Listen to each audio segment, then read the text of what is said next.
5 майга караган түнү катуу жааган жамгырдан улам Сузак районунун бир нече аймагында сел жүрдү. Кокту колоттордон агып келген сел суусу Атабеков айыл аймагындагы 3 айылда, Барп айыл аймагындагы Жаңы жол, Комсомол жана Миңөрүк айылындагы жүздөгөн турак үйдүн короосун каптаган. Осмонов айылындагы 18 турак үйдүн ичине чейин суу кирип, тургундар коопсуз жерге көчүрүлгөн. Жерине өзгөчө кырдаалдар министрлигинин Жалал Абад облусу боюнча башкармалыгынын кызматкерлери тартылып, атайын техникалардын жардамы менен тазалоо иштери жүргүзүлүүдө. Сел каптаган аймакта президенттин Жалал Абаддагы өкүлү ыкчам чараларды көрүү боюнча тийиштүү аракеттерди жасап жатат. Анан жүгү кирип келип балдарды алып чыгып, мынаяктан өзүбүздүн балдардычы алып чыгып, биринчи кошуналарды тургуздум. Бардыңар тургула. Сел келе жатат десем, алар дагы турушту.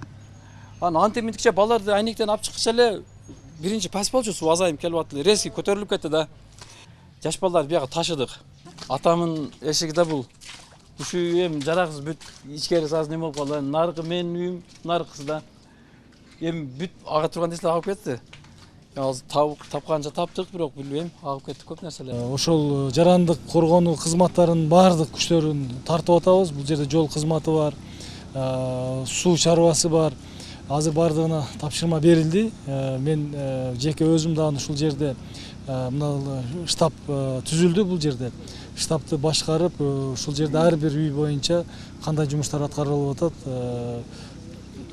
өзүм көзүм менен алып турам. Азыркы күндө 1063 жаран эвакуацияланды, үйүнөн чыгарылып, башка коопсуз жайларга көчүрүлүп чыгарылды.